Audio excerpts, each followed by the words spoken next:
ये कौन लोग हैं? इन्हें आलमी सिफारतकारी के दाव पेच किसने सिखाए?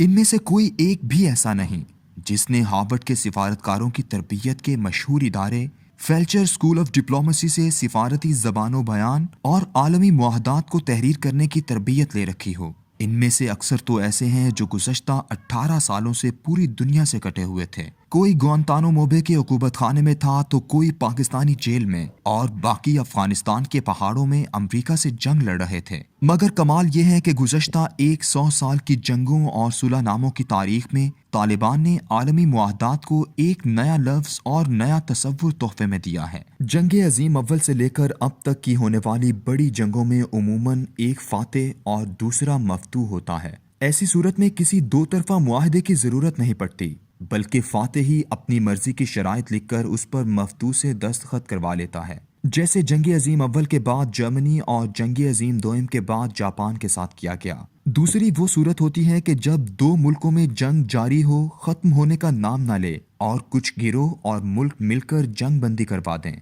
ऐसी सूरत में पहले आरजी जंग बंदी होती है और फिर उसके बाद दोनों मुल्कों या गिरोहों को एक साथ बिठाकर तनाज़ात का खात्मा करके मुस्तकिल जंग बंदी और अमन कायम किया जाता है। ऐसा दो मुल्कों के दरमियान होता आया है। जैसे पाक भारत जंग या ईरान इराक जंग को किसी मंतकी नतीजे पर पहुंचाने के लिए किया गया, मगर गुज़श्ता 70 सालों से जब से सर्द जंग के दौर का आगाज हुआ है, एक और तरह के मुआहदात भी वजूद में आते रहे हैं। ऐसा उस वक्त हुआ जब एक बड़ी ताकत ने एक छोटे से मुल्क पर हमला किया, फौजें उतारी और वहां की आवाम ने अपनी आज़ादी की हिफाजत के लिए लड़ना शुरू कर दिया और फिर हजीमत से बचने के लिए आलमी ताकत ने उनके साथ अमन मुआहिदा कर लिया। इस तरह की सूरत हाल की बेहतरीन मिसाल वियतनाम है, जहां लड़ने वाले गोरीलों और अमरीकियों के दरमियान फ्रांस के शहर पेरिस में सीज फायर या जंग बंदी का ऐलान हुआ था। कुछ ऐसी ही सूरत हाल रूस के अफगानिस्तान से निकलने के वक्त थी। लेकिन गुज़श्ता दिनों जब तालिबान और अमेरिका के दरमियान अमन मुआहदे की शराइत पर इत्तेफाक राय हुआ और ये तय हुआ कि एक हफ्ते लड़ाई में शिद्दत कम करने के बाद इस पर दस्तखत हो जाएंगे, तो ऐसा करते हुए इस मुआहदे ने दुनिया आलम को एक नया तसव्वुर दिया, यानी जंग बंदी नहीं बल्कि शिद्दत में कमी।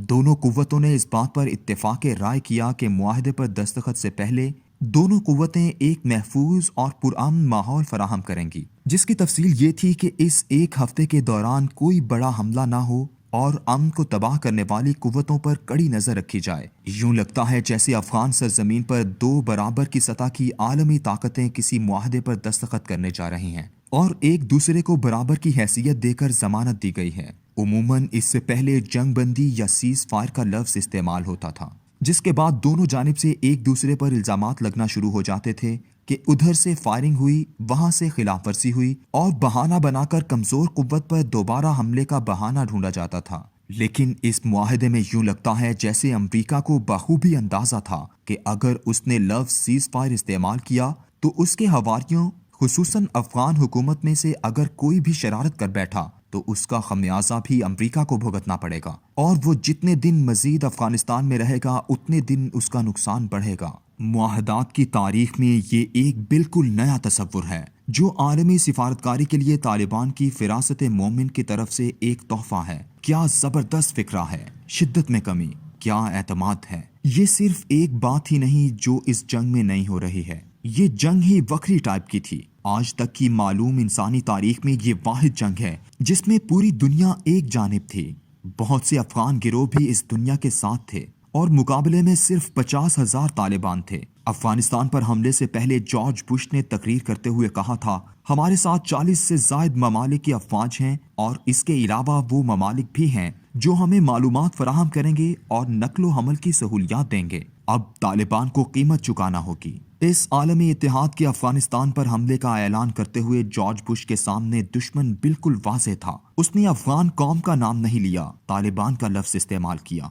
लेकिन तारीख इस बात पर हमेशा गवाह रहेगी कि मेरे अल्लाह ने इन तालिबान को वो नुसरत अता फरमाई कि इस वक्त अमरीका में लातादाद रिपोर्टें मुरतब हो चुकी हैं और बेशुमार किताबें लिखी जा चुकी हैं कि अमरीका ने तालिबान से लड़ने की क्या कीमत चुकाई। जो कहते थे तुम्हें कीमत चुकाना पड़ेगी, आज अपना नुकसान गिन रहे हैं। लेकिन दूसरी जानिब इनफाते तालिबान के सर अल्लाह के सामने सर बसजूद हैं। ان بوریا نشین اور خاک بسر افراد کے سر میں نہ غرور و تکبر کی بو ہے اور نہ ہی گردن نخوت سے ٹیڑھی۔ آج سے صرف چند ہفتے پہلے تک کسی نے یہ تصور بھی کیا تھا کہ جس سراج الدین حقانی کی تلاش میں امریکہ اور اس کے اتحادی پاگل ہو رہے تھے، جس کے حقانی نیٹ ورک کی وجہ سے پاکستان کو متون کیا جا رہا تھا، اسی سابقہ مفرور اور مطلوب عالمی دہشت گرد کا مضمون ہم طالبان کیا چاہتے ہیں کے عنوان سے نیو یارک ٹائمز کے صفحہ اول پر شائع ہوگا، جس مضمون کا آغاز ہی اس بات سے ہو کہ مذاکرات کے آغاز پر ہمارا امریکہ پر اعتماد صفر تھا اور اختتام اس بات پر ہو ہم افغانستان کو ایک صحیح اسلامی ریاست کیسے بنائیں گے۔ یہ ہیں میرے اللہ کے فیصلے۔ جس دن امریکہ اور عالمی اتحاد افغانستان پر حملہ آور ہوئے تھے تو عالمی برادری کا ایک ہی نعرہ تھا کہ ہم افغان سرزمین کو دوسرے ملکوں کے خلاف استعمال نہ ہونے کی ضمانت دیں گے۔ عالم یہ ہے کہ آج 18 سال بعد اس کی ضمانت طالبان سے مانگی گئی اور وہ دے رہے ہیں۔ شاید کسی کو یاد ہو کہ 1999 میں بل کلنٹن کے دور میں پاکستان میں امریکی سفیر ولیم ملام نے فخر سے کہا لگاتے ہوئے کہا تھا، ہم نے جب سے طالبان حکومت کو پوری دنیا میں تنہا کیا ہے اور ان پر طاقت کا استعمال کیا ہے، اس پر طالبان سخت تکلیف میں ہیں۔ اسی سال راولپنڈی کے ایک محفوظ ٹھکانے پر امریکہ کا ایک بہت بڑا سفارتکار طالبان کے وزیر سرحدات سراج الدین حقانی سے ملا تو اپنے استقبالیہ فقرے میں حقانی نے اس سے کہا تھا، مجھے اس ملک کے سفارتکار سے مل کر خوشی ہو رہی ہے جس نے میرا مدرسہ تباہ کیا اور 25 مجاہدین کو شہید کیا۔ اس ملاقات کی رپورٹ جو امریکی سفارت خانے نے بھیجی اس میں ایک فقرہ لکھا ہوا تھا کہ جب سراج الدین حقانی مسکرا کر یہ بات کر رہا تھا، اس کا نائب اس امریکی سفارتکار کو خونخوار نظروں سے دیکھ رہا تھا۔ مسکراہٹ اور خونخوار نظروں کا یہ امتزاج طالبان کی بصیرت اور بصارت کا آئینہ دار تھا۔ اس کے بعد کے 20 سال ایک تاریخ ہیں، ایک ایسی تاریخ جس نے طاقت کے معیارات بھی بدل کر رکھ دیے ہیں اور جیت کے پیمانے بھی تبدیل کر دیے۔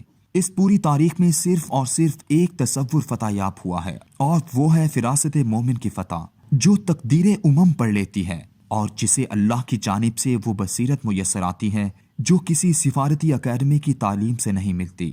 تقدیر کیا ہے کوئی کہہ نہیں سکتا، مومن کی فراست ہو تو کافی ہے اشارہ۔